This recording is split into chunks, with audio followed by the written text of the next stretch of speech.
Welcome to SpanReads, not your typical reread podcast. A 17th Shard series where we reread the Cosmere and are giant nerds about it.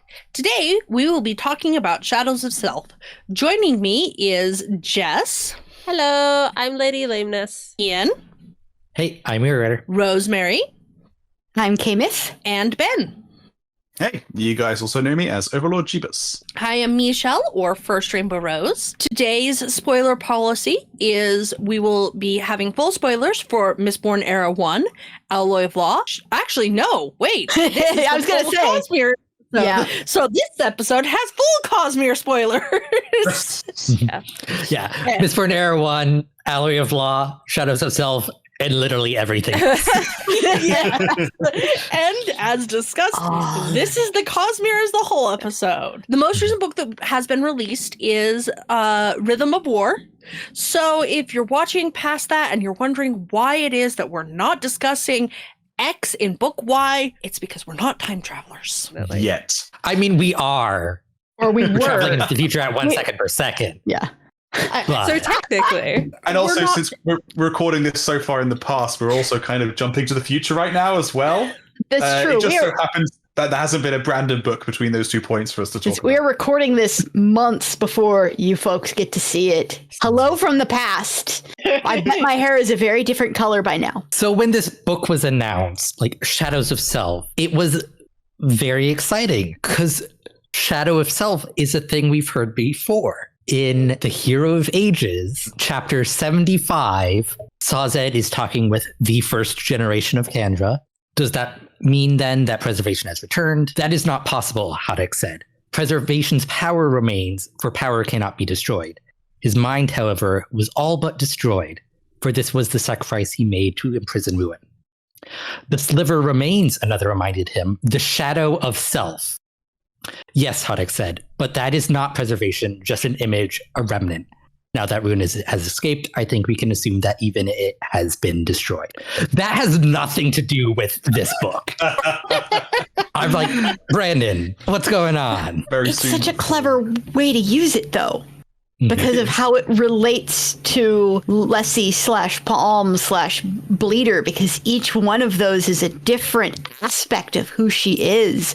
And you know, that it's a really cool way of playing with the words. And I always appreciate that. Of course, I'm also that terrible person who tends to do my story titles in puns, because that is literally the only way I can think of to title things. Oh, you don't So I just distill appreciate your this. whole story down into a single word. That's my preference. I'm just like, I don't know what to call this. I'm just going to call it a word. So you're a big fan of Disney's newest naming convention. There you go. Yeah.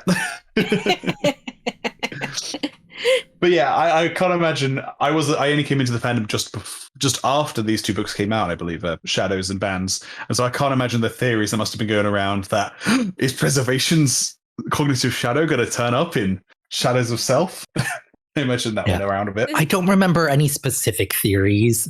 I just remember it's like, this has nothing to do with that thing from Hero of Ages. What gives? Yeah. Probably him not even remembering, but some part of his mind having liked the way that phrase sounded. And sounds nice, not realizing he's used it. I potentially have a theory going, like, spitballing just off this.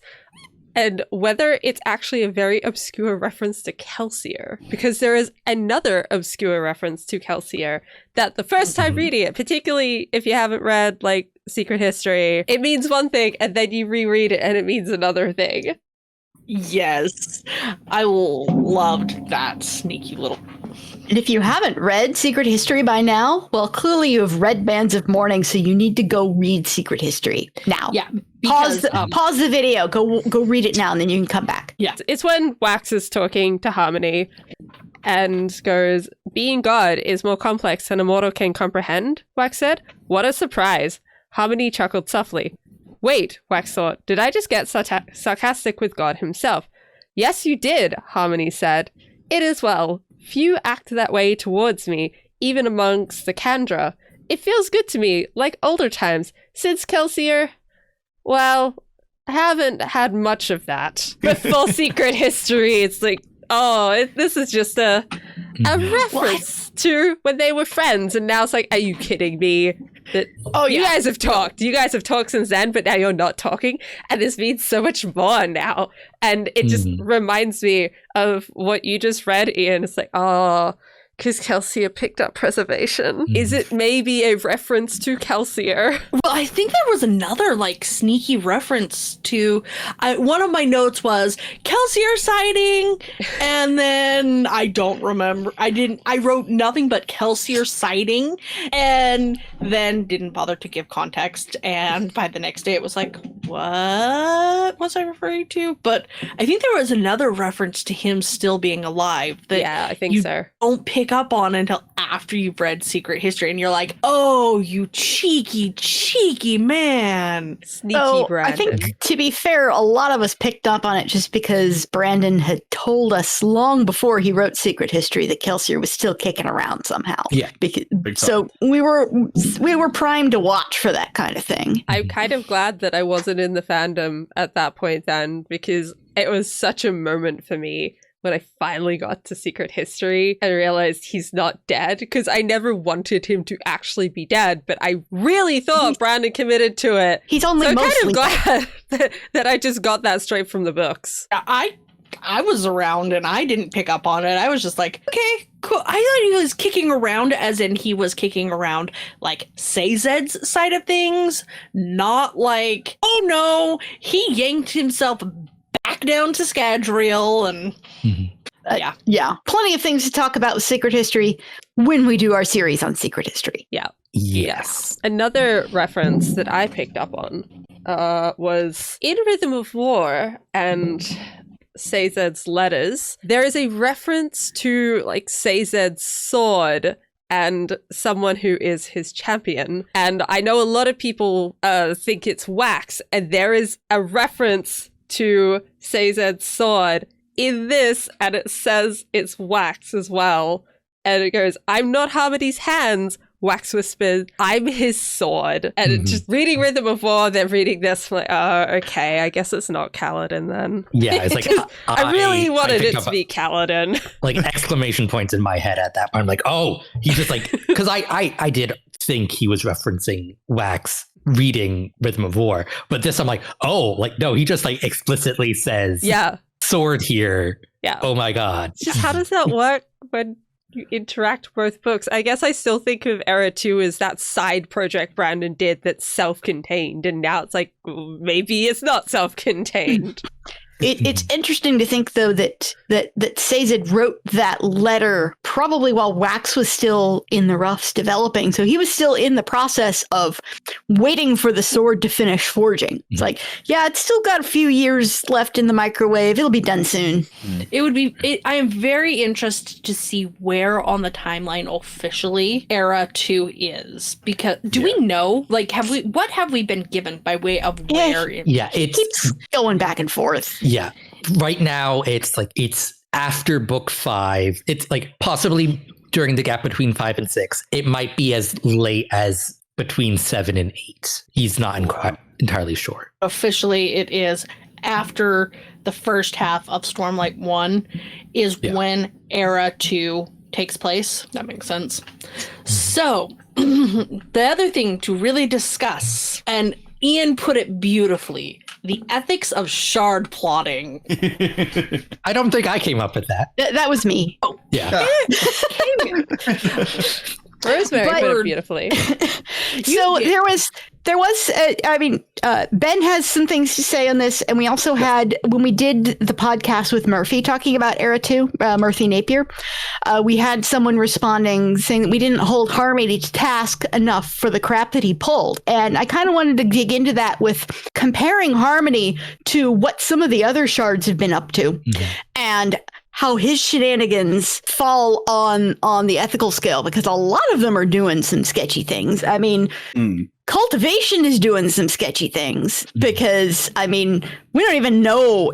We know kind of what she did to Lift, but she definitely didn't do what Lift asked her to.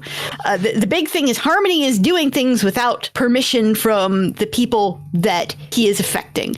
And I'm looking at this and like, I'm pretty sure at least 50% or more of the other shards do things similarly. Yeah. It's kind of the way they do. Endowment seems to give them a choice. Honor to some extent gives a lot of choice. Odium sure doesn't. Ruin didn't. And even Preservation didn't. I mean, Preservation set Vin up inside of Ruin's machinations to set Vin up. And they both used her as a pawn. And, you know, I've seen plenty of people taking Ruin to task for that, but not Preservation. I mean, Preservation didn't ask her permission to put her in the position where she was going to have to sacrifice her life to save the world. And Preservation was also very happy for the Lord Ruler to just keep ruling because he was doing what Preservation wanted. And it was only because of everything with Ruin that he had to set up that. A lot of that was almost solely, though, just Preservation and not necessarily Laris. But Laris, who held Preservation, set all of this stuff in motion that he knew. He's looked to the future far enough. He knew that Vin was going to be important, and he put all the pieces into place to manipulate her into saving the world, or at least helping to save the world. And you know, Harmony inherited that from both of the shards that he picked up.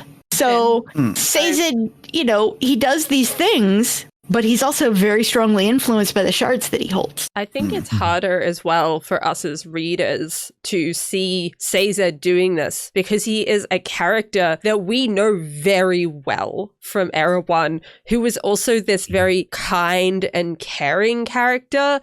And to now be in that incredibly morally grey situation and role, I think that's what makes it a little bit harder for us to see it with Harmony than with any other shard. That's like the point about Cultivation doing the exact same thing, if not worse, and then Ruin and Odium just being the domineering process, not just manipulative, is we didn't know that, you know, those characters can be manipulative and domineering over other people. And it's like, oh, don't know them very well. Sazed, Harmony is a continuation of Sazed's character. And so it's so hard to see that character that we knew before start doing things that I don't think the Sazed we knew before would have been open to manipulating people in that way. He's being corrupted by the shards he holds. I don't think it's corruption. Yes. It's like he isn't the character we knew before. Like he is a god now. Like I mean, it's like I guess one of the main reasons I'm okay with what Harmony did in this situation, because like the explanation he gives in Bands, like where it's like Harmony saw all of like the possibilities and it's like this is the only solution. Like he couldn't, any other trajectory like would have ended in ruin. But it's like capital R ruin. And it's like Sazed is no longer the person Sazed. Sazed is the god Harmony. So it's like applying mortal morality to a god like breaks down. It's like and that's I think why I've never had problems with it is because to an extent he is working on a level that can't be comprehended because he is working on the god levels of figuring things out. And if you try to get approval, most of the time your hero, they know what they're going to have to go through. They're not going to agree to it. Like, if he had play the book out as he goes to Wax and he goes, hey, Wax, here's the thing. I'm gonna need you to be my champion in the world as a whole, which means that you're gonna need to go back to the city and kind of protect the city. And oh, by the way, it's all gonna suck. He's gonna be like, no. And in Find fact, somebody else. no, I'm gonna go to completely the opposite direction. You can't ask permission. You can't ask approval because only the insane are gonna say yes. And even then, halfway through, they're still gonna be like, I changed my mind, no. And if you've asked permission, if you're the type to ask permission, you are the type to let them out when they ask. and you can't let them have that option. My main issue with the whole Caesar situation isn't just the not telling Wax about who Palm really was, and it was the him setting him up as champion and manipulating from a young age to be his champion.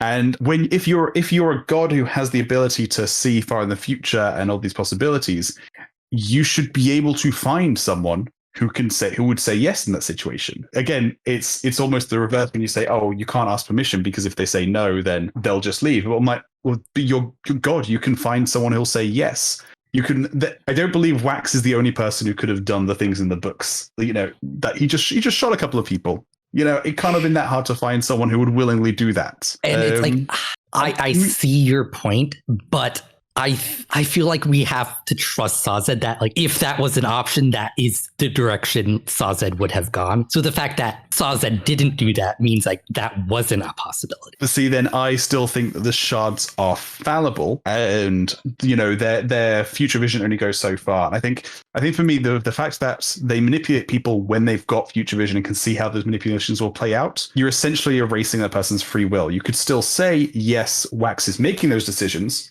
And I'm like, yeah, but Caesar can see the future. He knows what decisions he's going to make if he pushes in one way or the other. It's almost forced determinism. Yes, that's what it is, and it just doesn't sit right with me as a continuation of Caesar's character. It's just something that really doesn't sit right with me, and I'm like, come on, man, is this really the best you could have come up with? And I know you say you think it is. I'm like, no, come on, man, come on, Caesar. And it's like it's funny you bring up like the forced determination aspect, because it's like, in my opinion, like Wax is making those decisions. Like, just because someone knows what choice you're going to make doesn't mean you're not making that choice. So it's like, yes, Wax still has free will in all of it, but that's a personal philosophy difference. Yes, I believe so. Yeah, that is. I mean, it's definitely a subject that's worth debate, and it's also worth looking at the fact that we are going. Because we know Sazed as a character so well, we have this natural tendency to hold him to a different standard than we hold the other shards. And I'm glad that we could at least talk about the debate, because I think that that's something that maybe has been missing before, that some folks have commented on the YouTube channel. So I like that we have a lot of different ideas, and I can argue on either side of it, because I can see both sides of the argument. And it's a tough one, and I don't like thinking of Sazed as the kind of person who can do this now, but I also know that he's dealing with a lot, and the shard intents are messing with him. Oh yeah, I was going to say, by way of context, I'm going to mention it in the next episode as well, but for context of the shards messing with him, 300 years ago, we are recording this in 2021. That means 300 years ago was 1721. The United States did not exist. We were barely starting to do the rumblings of revolution. We weren't even in the, let's do this. We were in the grumble phase. Marie Antoinette, I believe, was just barely becoming the Queen of France.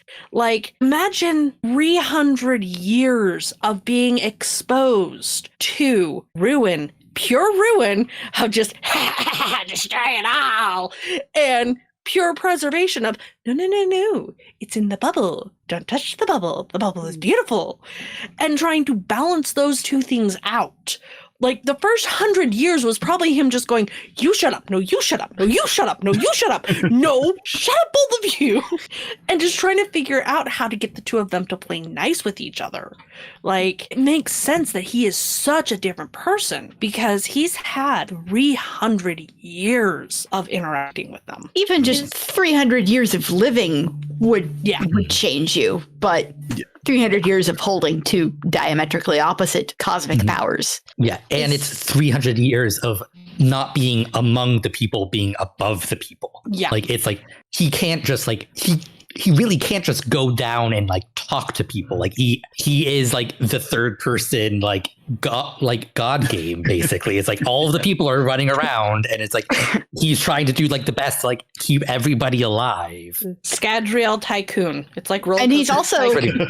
he's also at the point in these books where he's really seeing the mistakes that he made early on and trying to figure out how to work around the results of that. Something that has always fascinated me, because there is the thing with Ruin where Atty really did try and shift it in the way that he wanted to interpret Ruin.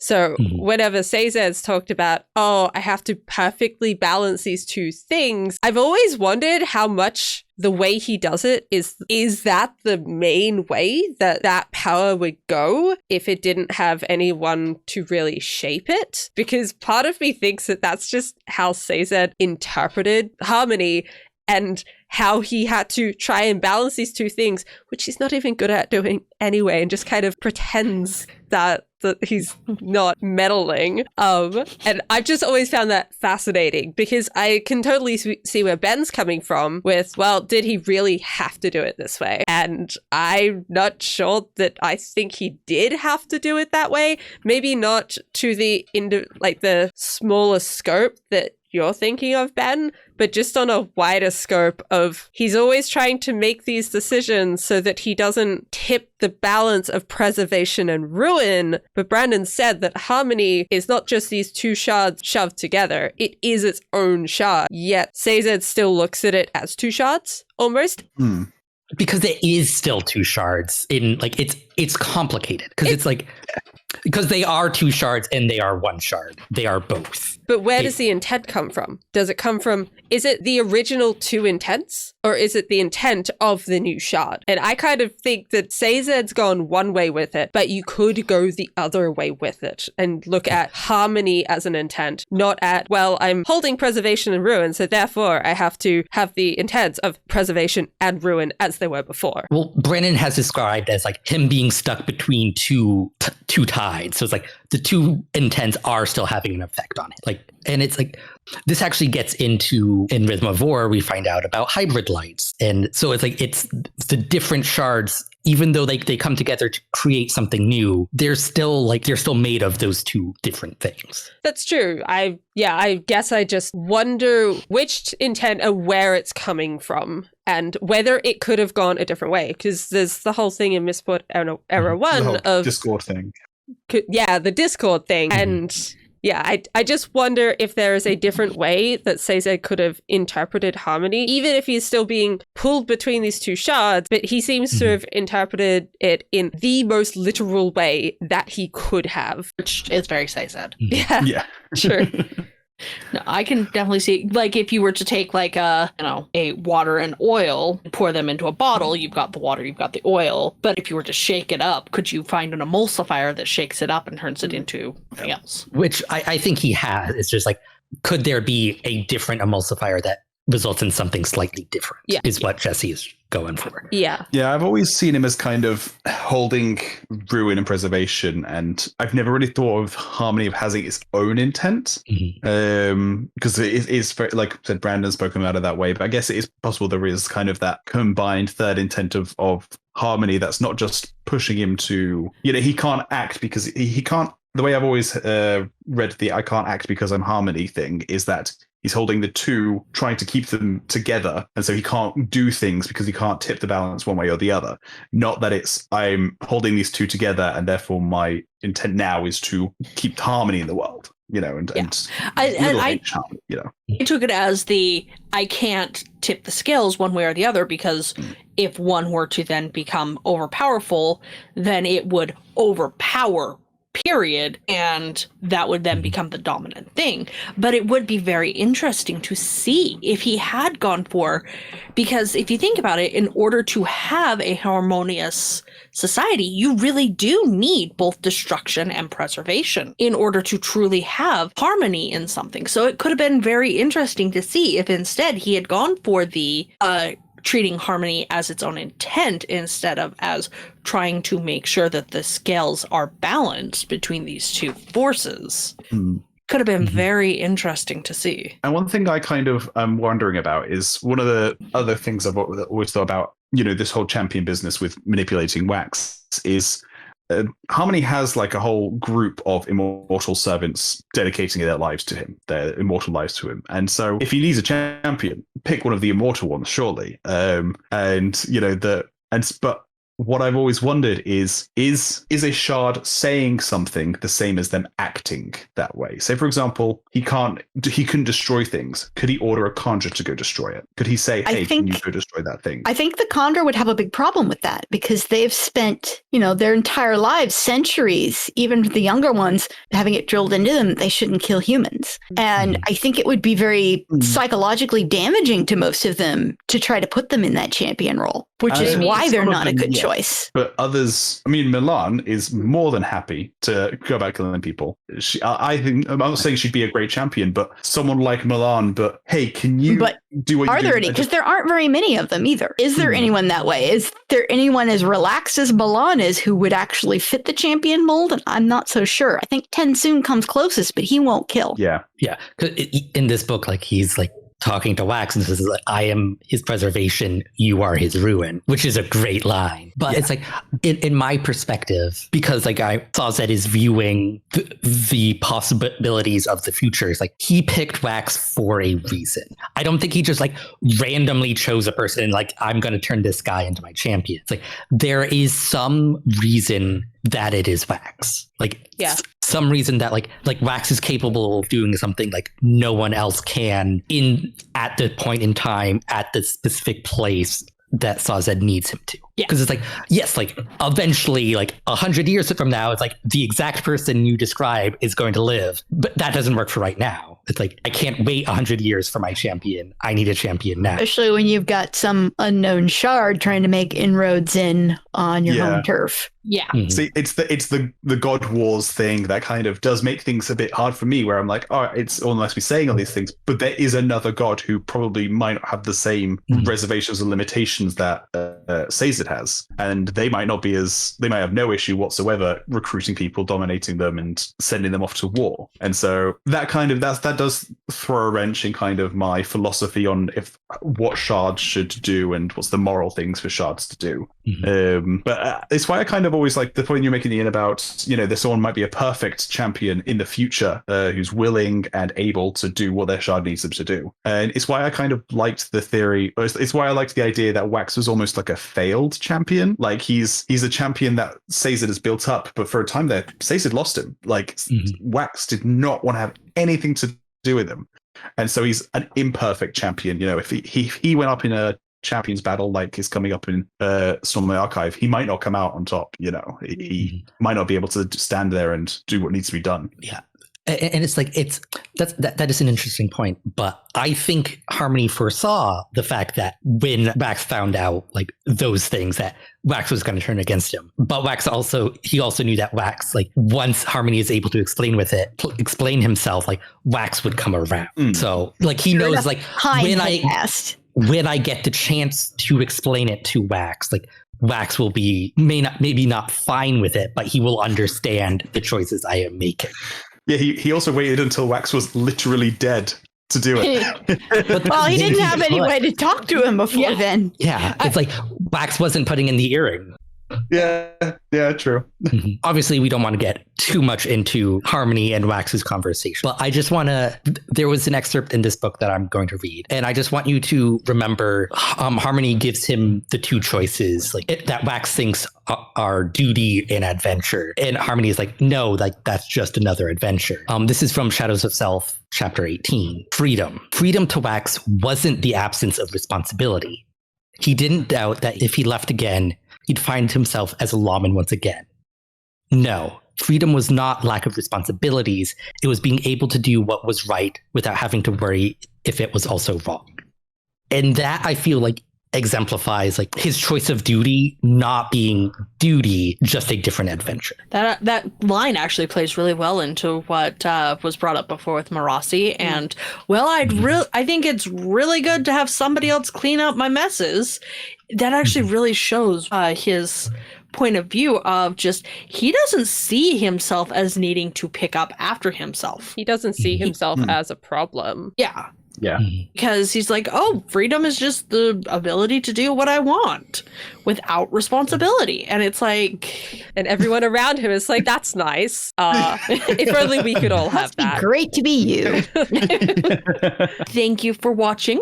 You can find us at 17thchar.com for all the news, discussion, theories, and fun you could ever want. You can find us on Facebook, Twitter, SoundCloud. You can leave us a review on iTunes. You can subscribe on YouTube, and you can also support us on Patreon. See you next time. Bye. Bye. Bye.